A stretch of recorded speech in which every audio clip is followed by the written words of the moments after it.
¿Qué tal, amigos televidentes? Bienvenidos todos. Aquí para ustedes tenemos un programa especial, un especial con un invitado especial también que nos llega de lejos, del sur. Se trata del reverendo padre Luis Torrealba, el padre Luis Escobar Torrealba, Sí. de la hermana República de Chile. Bienvenido, padre, a Panamá. Pues, ¿qué lo trae? Bueno, el Espíritu Santo sabemos que lo trae, pero esos Exactamente. vientos soplan hasta acá. Bienvenido. Sí, gracias, muchas gracias. Sí. ¿Cómo está usted? Coméntenos Bien, un poquito. gracias a Dios. Sabemos que viene una actividad que, bueno, ya se está, digamos, dando a conocer en diversos medios, también por internet, etcétera. Un viaje para un encuentro espiritual, sobre todo de crecimiento en la fe, en un tema que tal vez para muchos desconocidos, para otros signo de interrogación, otros que levantan suspicacias o levantan, bueno, de qué se tratará el tema del exorcismo, el tema de la vida espiritual, porque está muy relacionado con nuestra fe. Pero antes de ir allá, padre, quisiéramos conocerlo un poquito. ¿Quién es el padre Luis Escobar? ¿Hace cuánto tiempo fue ordenado? Y algunos pues, detalles de su ministerio. Bueno, soy sacerdote diocesano de la diócesis de Rancagua, eso está en la sexta región, cercano a Santiago. Llevo 25 años de ordenado, voy a cumplir 26 este año. Y yo antes de entrar fui profesor, trabajé varios años, soy vocación tardía que le llaman, entré a los 32 años. Así que si empezamos a sumar, son varios años. Y al mismo tiempo fui capellán de cárceles durante 26 años. Padre, bueno, hablando como para ahondar un poquito en esa parte vocacional, porque sí es interesante ese punto que usted habla. Muchas personas, bueno, nada más los jóvenes, ya cuando están de jovencitos de 20, 18, 20, 20 y tantos de años, pero ya de 30, 35 para arriba, ya no es común. Brevemente, ¿cómo fue ese llamado, ese despertar, siendo usted profesor? Lo que pasa es que las vocaciones tardías siempre han tenido un inicio en temprana edad, pero por distintas razones se han ido postergando, ¿no? Y la gente, bueno, que tiene la vocación, con el tiempo se lo cuestiona cuando llega el momento de tomar decisiones trascendentes en la vida. Yo ya tenía un proyecto de vida hecho y se me presentó la posibilidad y fui al discernimiento y fui a la jornada y fui aceptado y de ahí comenzó toda esta historia porque yo había trabajado desde los 15 años en la pastoral de mi parroquia como catequista de niños, jóvenes, adultos, animador de comunidad, etcétera, etcétera. Entonces Ya se venía con un camino. había un proceso y eso me ayudó mucho y yo soy muy feliz como sacerdote. No, hasta el momento no lo cambiaría por nada y creo que un sacerdote tiene que tener una profunda experiencia de Dios y yo me siento muy amado por el Señor. Y no porque yo sea bueno, porque de bueno tengo poco, pero sí me siento muy, muy amado por Dios y yo siento que Él ha estado presente en mi vida siempre. Siento y creo que así ha sido. Y además de eso me pone contento porque yo no vivo triste a pesar de las dificultades, porque he trabajado en pastorales muy duras, con muchos problemas, la cárcel, ver gente que muere, gente que es maltratada, torturada. Tuve entrevistas con personalidades de gobierno para que por favor hicieran algo, nadie hizo nada. Es una tarea dura. Además, la parroquia donde estuve estaba en un sector periférico de la ciudad muy pobre, donde habían viviendas sociales que de 42 metros cuadrados vivían 8 o 10 personas, mucho tráfico de droga, violencia. De hecho, hoy día es uno de los sectores que está lleno de inmigrantes, porque hemos tenido nosotros ese fenómeno en poco tiempo. Y ahí, en esas pastorales, es cuando uno tiene que presentar el rostro de Dios de una manera distinta, digamos, en términos de que es un Dios que nos ama y que no nos abandona. Y el sacerdote tiene que ser, de alguna manera, la voz de lo que no tienen voz las manos de los que no tienen manos en este caso, bueno, y salir a defender al hermano que está mal, defender al que está preso, no ir a hacer juicio, porque ya el juicio está hecho, y trabajar con cierta inclusión, con respeto y también con fuerza. Ujú. Padre, y bueno, usted nos comentaba antes del programa, como dice, tras bambalinas, para ubicar geográficamente a los televidentes, su diócesis y su parroquia queda, digamos, Santiago de Chile, que es la capital, ¿Sí? más o menos, creo que estaba más o menos geográficamente en el centro del país. Estamos en el centro, sí, Ajá, estamos en el corazón de Chile. exacto. A 80 kilómetros de Santiago está la capital de mi región, Ujú, digamos que es Rancagua. Y ahí donde yo estuve 18 años ujú, como párroco en una parroquia. Un ujú. poquito mucho, ¿no? Ajá, 18 años ahí. 18, Y seguidos ahora todos. estoy en otra parroquia que está un poco más lejos, pero en un sector rural, y ahí ya llevo casi 2 años. Padre, ¿y cómo ha sido, digamos, esa experiencia, bueno, ya en las diversas pastorales que usted ha comentado, especialmente las cárceles, durante, a lo largo de estos años, cómo fue esa encontrarse con esta corriente de espiritualidad Ah, de la tan, pues, renovación tan carismática, querida, sí. tan conocida, bueno, y algunos incomprendidas Ah. en otros ámbitos, como es la renovación carismática? ¿Cómo fue esa relación? Yo supe de la renovación carismática cuando entré al seminario porque alguien alguna vez me mandó un papelito con una invitación, pero que quedó ahí nomás porque en el seminario me dieron permiso, pero hasta ese momento yo no conocía la renovación carismática, no sabía, pues, en mi parroquia nunca existió Ujú, y en la que yo era feligrés, ¿no?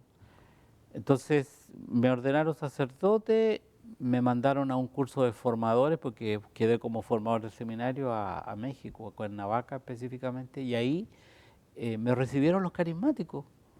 Me acogieron ellos, mi primera misa ahí, yo estaba recién ordenado, llevaba días de ordenado, fue en una parroquia que habían creado ellos, la Santa Rita, todavía lo recuerdo, y, y ahí hicieron oración, los hermanos me pusieron en el medio, y yo no sentí nada, porque los carismáticos dicen que sienten cosas, yo no sentí nada, pero después las hermanas dijeron que querían decirme algunas cosas que ellas habían visto, ¿no?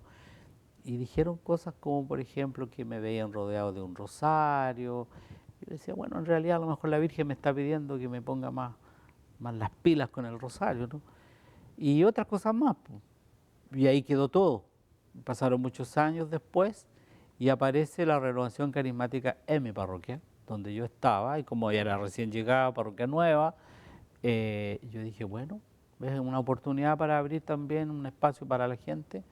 Y iba otro sacerdote a celebrar las misas de sanación, los retiros, ujú, pero yo no me involucraba. ujú. Hasta que un día me tuve que involucrar en una misa y ahí comenzó esta historia, porque el padre, que era el asesor, y ponía las manos y a él se le caía toda la gente. Y a mí no se me caía nadie. Dije yo, qué raro esto, ¿no? Y los agentes pastorales de mi parroquia que no conocían la renovación carismática, vieron que a mí no se me caía nadie, entonces les dio susto y se cambiaron de fila y se fueron a poner a la mía. Y yo comienzo a ponerle las manos a mis agentes pastorales y cayeron todos así, efecto dominó. Yo dije, ya, esto es de Dios, porque yo no he hecho nunca esto, estos tampoco habían estado, ya. Y ahí comenzó toda esta historia. Y luego el padre que era asesor terminaba la misa y se ponía las zapatillas con clavos y salía. Y yo me tenía que quedar con un montón de gente estirada en el suelo, que gritaban, que se revolcaban, y yo no sabía qué hacer, con mucho ¿Qué susto, está mucho pasando miedo. aquí? Claro, y los hermanos de la renovación me decían, padre, usted es el cura, así que usted tiene que rezar, pero ¿qué rezo? Y rezamos de todo y no pasaba nada. Y así comenzamos con las liberaciones, que yo entendí que eso era liberación, porque yo nunca había vivido esa experiencia. Y la que más me marcó fue una que hicimos, que tuve que ir a hablar con el obispo luego, antes que fueran con el cuento, a él, una joven que cayó en descanso y comenzó a hacer convulsiones y todo. y le cantábamos, le rezábamos, casi le bailábamos y el diablo no se iba, ¿no? Sí. Entonces yo dije, Señor, yo no he hecho nunca esto, yo no sé lo que está pasando y aquí te toca a ti, ¿qué más voy a hacer yo? Así que fui al Santísimo, al tabernáculo, saqué el viril y lo llevé. Y lo que me impactó fue cómo el demonio presente ahí rehuía con su mirada al Señor. Yo le ponía la custodia y no, no, no, no. Entonces yo quedé impactado por esa experiencia y yo le decía al obispo, ¿cuántos católicos van a comulgar y creen que están recibiendo una galleta untada en vino? Y el diablo reconoce a Jesús presente en la Eucaristía. Eso para mí fue una experiencia profunda porque a partir de ese momento yo celebro la misa de una manera distinta. He tenido que celebrar hasta 8 misas un día domingo porque hay funerales y ¿qué vamos a hacer? No, es que pastoralmente está establecido que 3, sí, pero hay un pueblo de Dios que necesita el alimento. Claro. Bueno, yo tendré que convertirme en pan para hacer comida también, muriéndome un poco con el cansancio, pero trato de que cada misa sea como si fuera la única del día. Padre, y bueno, en ese sentido, ya como quien dice ahondando en este tema por el cual pues usted tenemos la alegría de tenerlo aquí en nuestro país para compartir un poco sobre estas experiencias, sobre todo pues en el tema, ese tema que muchos le temen, muchos prefieren mirar para otro lado, o qué sé yo, o porque no lo conocen, o porque no saben, o porque simplemente prefieren, no es un tema tal vez tan importante como otros temas a nivel interno de la iglesia, en las pastorales, etcétera, etcétera, como es el demonio, Claro. la realidad del demonio en el mundo y cómo el cristiano debe prepararse para afrontar esta realidad, el mal. Pero bueno, Padre, nos indican que vamos a hacer una pausa. ¿Qué le parece si hacemos una pequeña pausa y regresamos? Regresamos entonces, Muy bien. amigos televidentes, con más de este programa especial interesante con el Padre Luis Escobar Torrealba, sacerdote chileno que nos visita a nuestro país, aquí pues para compartir sobre este tema tan importante sobre el exorcismo. Así que hacemos una pausa y regresamos, amigos televidentes del canal de la Misericordia, con este especial. Adelante.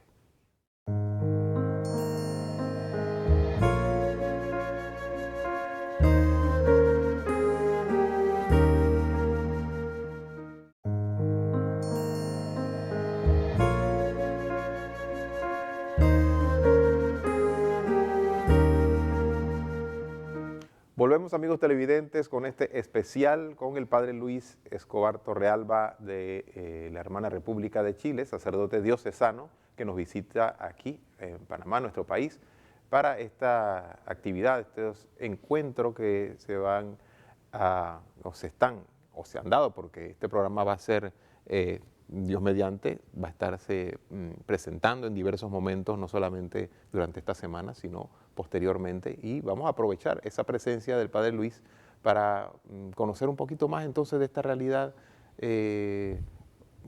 tal vez poco conocida o poco profundizada, o poco tocada en la vida del cristiano, en nuestra fe, como es la realidad del mal, del demonio. Y Padre, coméntenos un poco, usted en el anterior bloque nos habló, cuando bueno, inició esta experiencia de la renovación carismática, vio algunas situaciones, personas que se caen, personas que, qué sé yo, rechazaban el sacramento, el Santísimo, etcétera. Y en esta vivencia, usted nos habló de que comenzó a conocer ciertas cosas, por ejemplo, liberación. ¿Cuál es la ¿Qué diferencia? sería esto de liberación y qué diferencia hay entre liberación con una persona que hay que liberarla, pero de qué hay que liberarla? Y si eso es igual a estar endemoniado o estar poseído. A ver, la presencia del demonio hoy día está de moda, ¿no es cierto? Y todo el mundo anda viendo al diablo en todas partes y no lo ven donde tiene que verlo, ¿no? Y piensan que el demonio es omnipotente y omnisciente, es decir, todopoderoso y que todo lo sabe, y eso no es así. El demonio no puede actuar si Dios no lo permite. porque es criatura. Ujú. Ya, pero hay cierto culto al demonio cuando la gente le tiene miedo, le tienen pánico, terror, pero le tienen cero temor a Dios. Entonces, como uno entiende eso, ¿no? Entonces, ¿cuál es el culto a Dios? El amor. ¿Y cuál es el culto al demonio? El terror, el miedo.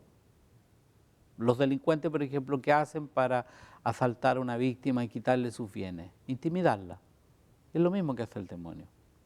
Entonces, hoy día hay una presencia del mal y cuando se habla de exorcismo es por cuando hay una persona que ha tenido una manifestación extraordinaria del demonio, que es la posesión. Y ahí la iglesia aplica el rito del exorcismo. ¿Y quién lo puede aplicar? El sacerdote que esté autorizado por el obispo. Ahora, ¿quién es el exorcista por excelencia de la diócesis? El obispo.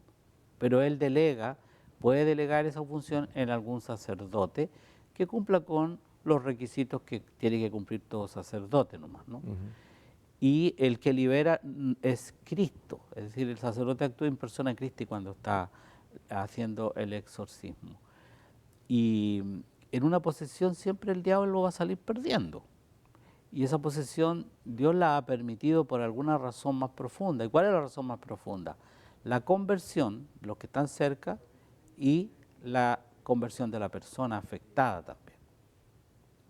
Entonces, no es que el diablo quiera decir, ya, yo ahora estoy aquí, voy a saltar y me voy a ir para allá. No, no puede hacer lo que quiere. Pero también hay otras manifestaciones del demonio que vienen de afuera, que el demonio no posee el cuerpo, porque en la posesión propiamente tal la persona queda como encapsulada en su propio cuerpo, pero ni sus brazos, ni su cabeza, ni su voz le obedecen, sino que es otra entidad la que se apodera. Pero están las otras que son las vejaciones, que actúan a nivel del cuerpo. Por ejemplo, hay santos como San Juan Bosco, que el demonio lo arrastraba, lo despertaba, no lo dejaba dormir porque lo quería estresar para que dejara su trabajo de salvar jóvenes de la miseria, del pecado y la pobreza. Está Marta Robín, que es una mujer que vivió no sé cuántos años, no sé si está viva todavía, pero que quedó parapléjica, y ella vivía de la pura Eucaristía, ¿no? Y la encontraban de repente tirada por ahí. Está Santa Mariam, una carmelita de Belén, que también sufrió ella misma en su cuerpo la posesión diabólica, y que hoy día la iglesia la declaró santa, la primera carmelita de Belén, ¿no? Y así varios más que han sufrido las vejaciones del demonio para querer como de alguna manera sacarlo, cansarlo, etcétera. Es decir, que en resumen, la vejación pudiéramos decir que son, digamos, digamos, ya sean golpes o algo físico Claro, contra la persona, claro. Por en este ejemplo, caso. una persona que le aparece el signo, ¿ya? Hay ciertos fenómenos psiquiátricos que pudieran aparecer ahí, signos, qué sé yo. Yo escuchaba una vez que uno podría generarse en el cuerpo, ¿no es cierto?, ciertos moretones y Ujú. cosas en una situación como esa. Pero cuando aparecen signos, un pentagrama que está siendo dibujado sobre la piel, estamos frente a un fenómeno paranormal, pero ahí ya, ahí estamos actuando, está a nivel de una vejación. Una persona que amanece, que la arrastran en la noche, ¿no? Vejación. O sea, cuando actúa el demonio desde afuera, pero no posee tu cuerpo. Y estaría también la infestación, que es una manifestación del mal en los animales y en las cosas. Por ejemplo, una casa que jugaron a la ouija, que hicieron, no sé, un acto de brujería, llamaron al demonio, un pacto de sangre, puede quedar infestada porque quedan los espíritus ahí dando vueltas y haciendo de la suya. Entonces, ¿qué le pasa a la gente? Bueno, van a ver que los muebles se mueven solos, que las puertas se abren estando con llave, que el televisor está desconectado y aparece funcionando, ¿no? Son fenómenos que van fuera de lo normal, porque si la tele se prende en la noche puede haberse quedado programada, qué sé yo, un error, ¿no? Entonces, pero cuando suceden estos fenómenos que van más allá de lo normal, estamos frente a una infestación. Y ahí hay que ir a bendecir la casa. ¿Ya? Exacto. Y ¿Qué después otro aspecto? estaría la tentación también, porque de esa hay que tener cuidado. Y la obsesión, donde también hay que tener mucho cuidado, porque una obsesión espiritual es muy delicada la línea que la separa de un TOC, trastorno obsesivo compulsivo. Entonces ahí uno tiene que hacerse asesorar por algún psicólogo, psiquiatra que ayude a determinar si lo que la persona tiene es efectivamente un trastorno obsesivo compulsivo o no. Porque si una persona tiene ese trastorno y va donde un sacerdote, donde un brujo y le dice que tiene un demonio, ¿quién se lo saca, po? Es más Sí. fácil cortarle la cabeza que sacarle Mm, la idea del demonio, porque es una obsesión, ¿no? sí. Ya. Y el problema más grande del que nadie se preocupa y es donde el demonio tiene todo el poder para actuar es el pecado. ¿Por qué razón? Y allá queríamos llegar, padre, precisamente, ¿no? Porque pues esta realidad del hombre, ¿Ah? de todos los seres humanos, somos seres corporales, físicos, vivimos en este mundo, pero somos seres espirituales Sí, también. Y el mundo de los espíritus entonces existe. sí. Bueno, San Pablo habla esto, sí, ¿no? Que justamente. vivimos en este mundo, como es nuestra lucha no es contra la carne ni la sangre, ¿no? Sí, Fuerzas espirituales que no vemos, estamos sí, permanentemente, pero no lo sabemos, muchos no lo sabemos, y existe el mal. sí. Y esto que usted habla, es el pecado, de esta realidad, eh, también El demonio, son espíritus que el están demonio permanentemente. hace aparecer lo malo como bueno y lo bueno como malo. Seduce a Adán y Eva. Se pusieron a dialogar con el demonio. Y hoy día hay mucho diálogo con el demonio, ¿no? Y lo Pero no nos menos que hay damos que hacer, cuenta que pero nos estamos damos cuenta, dialogando. claro. Y justamente esto de ladrón que le roba al ladrón tiene 100 años de perdón. Y vamos justificando el pecado y le vamos cambiando el nombre. El aborto es un derecho, no es un crimen. La eutanasia es un derecho, no un suicidio asistido. Y le vamos cambiando el nombre a las cosas como para tranquilizar la conciencia, pero el pecado sigue siendo Dicen pecado. interrupción del embarazo. Claro. Ya le cambian el nombre. Claro, o qué sé yo, ¿cómo es terapéutico, no? El aborto terapéutico. Terapéutico, unas Claro, la palabritas, un palabra juego de palabras. terapéutica, terapéutico, bien digo, está más bien relacionada con la salud, pero no con la muerte, ¿no? Entonces vamos cambiando los conceptos y las palabras crean realidades. Entonces lentamente se le va metiendo en la cabeza a la gente que lo malo es bueno y lo bueno es malo. Y cuando tú niegas a Dios con el pecado, le das la espalda a Dios y Él le abre la puerta al demonio. Entonces, el mundo en el que estamos viviendo, justamente hay una moral tan relativa y tenemos pecado por todos lados. Por ejemplo, a nivel político, la corrupción en Latinoamérica, la droga, cómo corrompe, ¿no es cierto?, también a los niveles políticos y de poder y empresarios, etcétera, y todo lo demás, y no vemos que haya un afán fuerte como para acabar con ella, viendo que acaba con una cantidad enorme de jóvenes que se meten en la droga o que son víctimas del tráfico, ¿no? En Latinoamérica tenemos un continente que no se ha podido levantar, teniendo tanta riqueza que podía ser un continente autosuficiente, por la avaricia del poder político o de ciertas ideologías que presentan el capitalismo como nefasto y el marxismo comunista como la opción a la solución. Pero uno ve La en la panacea. práctica que no es así, porque la situación de Venezuela, la situación de Cuba, la situación de otros países más que han tenido esta participación, no ha sido la panacea ni la solución. Entonces, claro, ¿qué es lo que se busca? Cambiamos el color, pero sigue siendo lo mismo. Las dictaduras son dictaduras, rojas o verdes son dictaduras. Es una incongruencia y un pecado, una hipocresía decir que una dictadura es solamente militar, cuando hay dictaduras también civiles y que son rojas, que son comunistas. Sí. Y lamentablemente las cosas hay que decirlas por su nombre, o felizmente, ¿no? Pero hay ciertas ideologías políticas que son completamente incompatibles con el cristianismo Y de ambos lados, y de ambos lados. Entonces, que porque se utilice para lograr fines es una cosa, pero una vez que están arriba, se le olvida. Acordémonos de Romero, Acordémonos de todos los sacerdotes que murieron en los tiempos de la dictadura en Chile, que fueron cerca de 6. Acordémonos de todos los que mataron en Argentina, Guatemala, y para qué seguimos nombrando, ¿no? Y por otro lado, acordémonos también de las acciones que cometieron los regímenes totalitarios, por ejemplo, en México con el gobierno de Calles, cuando se tuvo que parar la gente con la cristiada y murieron tanto. En España, la Guerra Civil Española también, donde se persigue a la iglesia. Entonces, cuidado. Es decir que... Ahí hay pecado.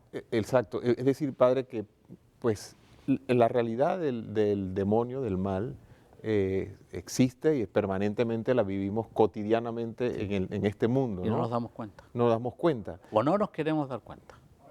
Porque la gente no se a veces confiesa. Por conveniencia de pronto de lo que a mí me conviene. Y la gente no se confiesa. Y cuando se van a confesar, a veces confiesan los pecados ajenos y no los suyos.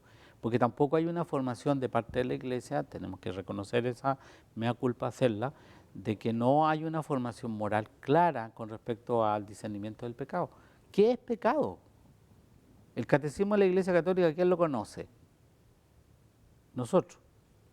Y en el catecismo de la Iglesia Católica, 2115, 2116, 2117, Deuteronomio 18 en el Antiguo Testamento, dice que llamar espíritu, verse la suerte, acudir al tema de los astros, pasarlo por el fuego, es una abominación para Dios.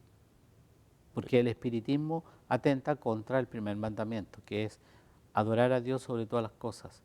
Y cuando ya caemos en el tema este del espiritismo, estamos cayendo en negar a Dios. Hechicería, brujería, santería. Todo eso y todo estas mezclas mundo, en que se confunde la gente, ¿no? Sí, y hasta pseudo espiritualidades, ¿no? Claro, los famosos monjes del Brasil que sanan a distancia, los curanderos, ¿no es cierto?, que al final terminan teniendo relaciones sexuales con sus pacientes, porque es parte del rito, y eso no se denuncia, y es una realidad. Padre, ¿qué le parece si hacemos una pausa nuevamente, Ya amigos volvemos. televidentes? Hacemos una pausa para continuar con este interesante tema.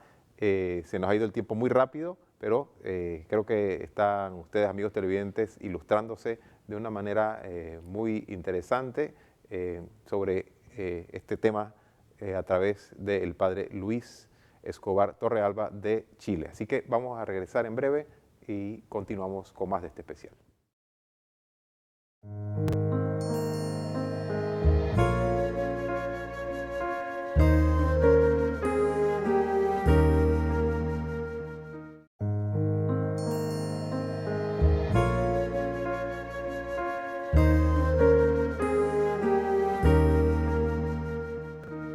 De vuelta, amigos televidentes, con esta última parte de esta interesante entrevista, este especial con el padre Luis Escobar Torrealba de la hermana República de Chile, que nos visita pues para compartir con nosotros este tema tan interesante sobre el exorcismo y la realidad del mundo espiritual que no vemos y también la realidad de este mundo espiritual. Así el espíritu de Dios existe, pero también existe el espíritu del mal. Y no somos muchas veces conscientes de esta realidad, Padre. Y bueno, justamente la puerta de entrada al demonio es el pecado. Sí. Ya lo hemos visto y en este mundo vivimos rodeados de esta tentación.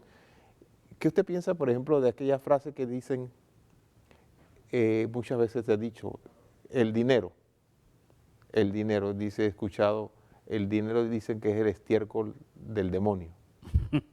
¿Por qué? No sé si tanto. No, lo que sucede es que el mundo moderno está viviendo las tentaciones que vivió también Jesús en el desierto. Y yo creo que lo ha vivido a lo largo de toda la historia del mundo, ¿no? El poder, el placer y la fama. Pues todo el mundo quiere ser conocido, quiere tener un momento de... y hacen cualquier cosa de repente, ¿no? Y el hedonismo, esto de convierte las piedras en pan, total, si tú puedes, no estamos para eso, ¿no?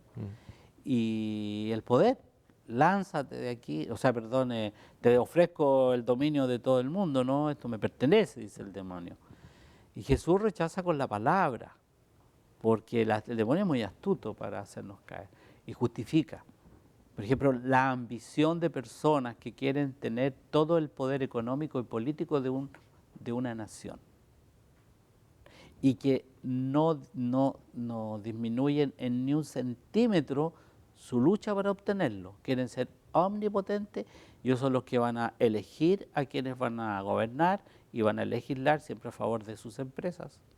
Sus intereses. Sus intereses. Ahí tenemos el poder inescrupuloso, tenemos la ambición, la soberbia, el negar a Dios con un acto como eso, porque si fuera para ayudar a los más pobres, para sacar a un país de la pobreza, para hacer que las personas, ¿no es cierto?, puedan desarrollarse más plenamente.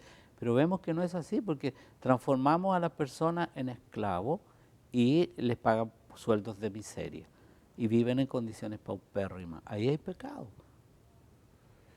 Entonces, no nos escapamos ni siquiera en la iglesia. Ni siquiera en la iglesia. Es una tentación. El Papa Pablo VI dijo cuando estaba en el concilio que por alguna hendidura de la iglesia entró el humo del infierno a ella. Y está actuando hoy día.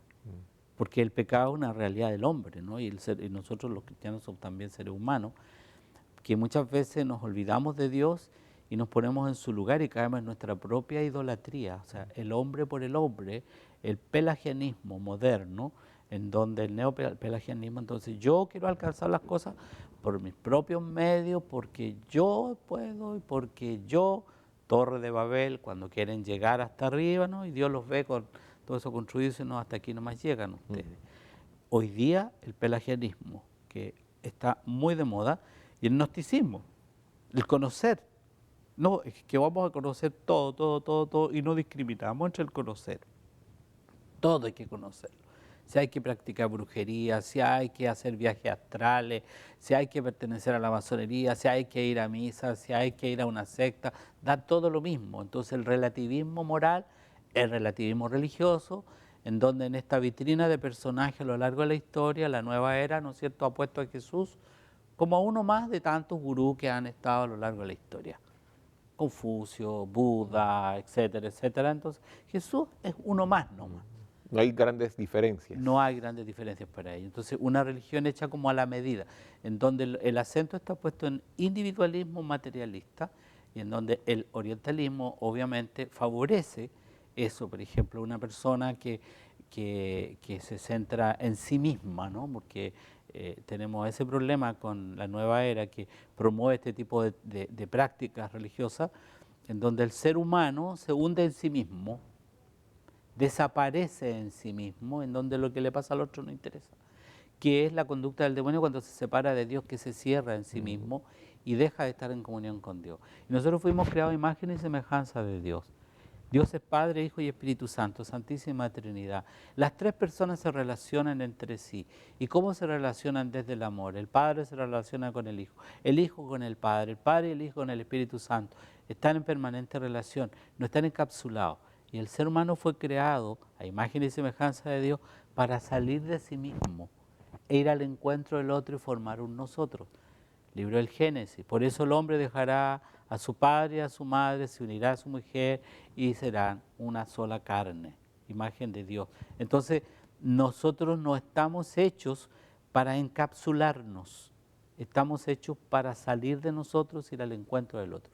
Y eso es lo que hoy día hemos perdido, porque el materialismo me lleva a usar al otro como si fuese un objeto, una cosa. Entonces se pierde la dimensión del otro como persona, como hermano. Entonces, por ejemplo, a nivel de iglesia, el libro de los Hechos de los Apóstoles, capítulo 2, versículos 42 al 47. ¿Cómo vivía la primera comunidad cristiana? Asistían a la oración, a la enseñanza de los apóstoles, celebraban la Eucaristía y compartían todo lo que tenían. A nadie le faltaba y a nadie le sobraba. ¿Cómo era conocida la primera comunidad cristiana? Como los que se aman. Y hoy día podríamos preguntarnos, ¿el mundo nos conoce como los que nos amamos? La Virgen María en Akita, Japón, dice, habrán sacerdotes contra sacerdotes, obispos contra obispos, cardenales contra cardenales. ¿Y qué pasa entonces? ¿Dónde está Jesús? ¿Dónde está el centro de nuestra vida? ¿Dónde está la razón de ser de nuestro ministerio sacerdotal? ¿Celebramos la Eucaristía por amor o la celebramos por obligación? ¿Celebramos nuestro ministerio con gozo o lo celebramos con tedio? ¿Asistimos a misa porque realmente amamos a Dios o porque me invitaron y estamos recordando a una persona que murió? Porque vivimos en la cultura del envase, importa lo externo, ¿ya? En un funeral es más importante el funeral que el muerto. Y el que más llora se roba el protagonismo. En una boda, ¿qué es lo que importa? La boda. Los novios no interesan, si lo que interesa aquí es el vestido, la fiesta, los invitados, los arreglos. pero el fondo no está. Entonces, el Principito tiene una frase muy linda cuando dice, lo esencial es invisible a los ojos, y nos hemos olvidado de eso, y hemos dejado lo externo, la cáscara como lo que es importante. Entonces, todo el mundo vive de apariencias. Padre, necesitamos definitivamente como cristianos, como creyentes, dice la palabra de Dios, mi pueblo perece por falta de conocimiento. Necesitamos también ser formados, necesitamos conocer. Sí. Y en ese sentido, pues, relacionando todo este tema de la realidad del mal en el mundo, en la sociedad, en la familia, dentro de nuestra misma iglesia, en ese aspecto, pues, ¿cómo poder entonces distinguir, volviendo un poco al punto de inicio respecto al exorcismo de esta realidad del mal? ¿Cómo entonces saber si algo es meramente psicológico, meramente psiquiátrico o es algo verdaderamente presente, está el demonio actuando de una manera clara? ¿Cómo distinguirlo? Bueno, primero yo creo que lo que dice San Pedro es la razón de lo que creemos, ¿no es cierto? Primera cosa. Segundo, el cristiano está llamado a ser imagen de Dios, amar. El que ama puede hacer lo que quiere, dice San Agustín, porque jamás le va a hacer daño al otro. Amar a Dios sobre todas las cosas. Y mi relación con Dios tiene que ser desde el amor. Y cuando yo me confieso, no me confieso por miedo, sino me confieso porque tengo dolor en el corazón de haber ofendido a alguien que me ama tanto y a quien yo también amo. Entonces no me voy a confesar porque la culpa me corroe. No, me voy a confesar porque Dios me ama y yo lo amo. Lo primero, y aceptar su amor en mi vida. Soy un pecador, soy una persona frágil, tengo una humanidad herida, pero Dios me ama. Y Él me da los elementos y la fuerza para levantarme cuando me caigo. No es un Dios que está esperando ponerme el dedo para aplastarme, ¿no? Entonces, frente a eso aparece el demonio haciéndome creer que mis pecados son más grandes que la misericordia de Dios. Y me hace creer a través de la culpa, una culpa que es enfermiza, una culpa que pasa a ser casi un cáncer de la psiquis, ¿no? Y hay un pecado de soberbia, porque mi pecado es más grande que la misericordia. O sea, ¿cómo Dios va a tener tanta misericordia? No, Dios me ama y me ama entrañablemente. Entonces, frente al tema del fenómeno de discernimiento, porque vamos a hablar de discernimiento en estos días, ¿cómo discernir si una persona está afectada por el demonio o no? Lo que dicen las prenotandas del ritual de exorcismo, que uno tiene que entrevistar a la persona, tener algún antecedente psiquiátrico, psicológico, que avale que esa persona no tiene un trastorno, un delirio místico, una esquizofrenia, una bipolaridad, un autismo en un 5º grado, que sea un niño o un joven refractante, ¿no es cierto?, que está en contra de la autoridad, que son unos trastornos nuevos que han ido descubriendo, etcétera, etcétera. Entonces hay que discernir a través de esos elementos y la ciencia nos ayuda. La ciencia nos ayuda muchísimo en eso. Y hay casos que, bueno, que no tienen explicación desde la ciencia y ahí ya tenemos que entrar en el plano de lo espiritual. Ahora, normalmente cuando las personas llegan a conversar conmigo, después de una entrevista, ¿no es cierto? Yo muchas veces los confieso, pero también les doy la opción de los enfermos. Y a veces basta eso. En algunos casos porque como hay mixtura, hay cosas que tienen que ver con salud mental o salud física, Bueno, le damos la unción de los enfermos. Ujú. Dice que el sacramento de la unción de los enfermos es para los enfermos del cuerpo Y y del alma. Y hay sacerdotes que no lo dan. Entonces, ¿por qué no? Si hay un tesoro de la iglesia, es un sacramento, no es un sacramental, es un sacramento. También el sentarnos nosotros los curas a confesar. Yo sé que estamos sobrepasados, a mí me pasa, yo estoy sobrepasado, pero todo lo que podamos confesar, porque la confesión es liberadora. Se educa también la conciencia, porque mucha gente se confiesa de cosas que no son pecados, pero no se confiesan de los pecados, porque, como decíamos recién, falta la formación. Entonces, frente a eso hay que educar al pueblo de Dios. Y para eso está el Catecismo de la Iglesia Católica, ¿no es cierto?, en el que está contenido los mandamientos, que es todo el tema moral, los sacramentos, que son toda la forma de cómo yo puedo llegar a vivir este camino de santidad. ya podemos decir que lo que usted está nombrando son, por decirlo así, los remedios Los para remedios. Sí, ir claro. sanándonos. Está Y curándonos. el credo, que es la profesión de fe, y el Padre Nuestro, la oración. Esos son los 4 grandes temas que abarca el catecismo y que nosotros como católicos deberíamos conocer al dedillo. ¿Ya? Entonces, con eso podemos tener una conciencia moral mucho más educada. Conocer la Sagrada Escritura, conocer la vida de los santos, conocer la vida de los mártires, conocer la historia de la Iglesia. Hay católicos que no tienen idea de quién era San, qué sé yo, por nombrar algunos, ¿no? Yo me acuerdo el otro día celebramos nosotros el Beato Pío IX, ¿no?, que fue Papa, y allá en Chile yo les contaba que él estuvo como nuncio en Chile, y de hecho hay un puente que se llama así Pío IX, y después de terminar su nunciatura lo llamaron a Roma y en Roma lo eligieron Papa. Estuvo en Chile, ¿no? Y un hombre bueno, un hombre santo. Se dice también que en Chile tenemos sepultado un Papa, Clemente, que serían los únicos restos que estarían fuera de Roma. Es una historia muy interesante, ¿no? Y están en una catedral de allá del sur de Chile. Y esas cosas también son importantes. La catequesis no es solamente un tema de hablar de cosas etéreas, es de la vida de las personas, de nuestro antepasado.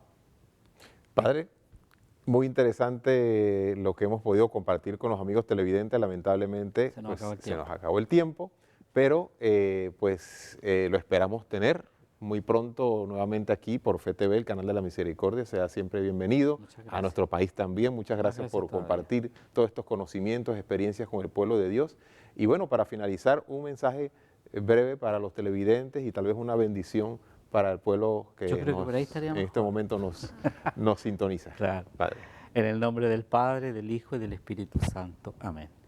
Dios Todopoderoso, Padre Santo y Misericordioso, Creador del cielo y de la tierra, de todo lo visible y lo invisible, tú que has hecho nuevas todas las cosas en Jesucristo, tu Hijo nuestro Señor, ten piedad de nosotros, muéstranos tu rostro y concédenos tu paz. Que la Santísima Virgen María, que tanto nos ama, nos cubra con su manto y nos dé su bendición. En el nombre del Padre, del Hijo y del Espíritu Santo. Amén. Que la paz del Señor llegue al corazón de cada uno de los televidentes que van a ver este programa. Amén. Amén, amén. Muchas gracias, Padre Luis Escobar Torrealba, de la Hermana de República de Chile. Sí. Bienvenido sea siempre a nuestro país. Muchas gracias, bendiciones, Padre. Gracias a usted. Y amigos televidentes, de esta manera culminamos este programa especial aquí por el canal de la Misericordia. Los esperamos en otra ocasión. Bendiciones.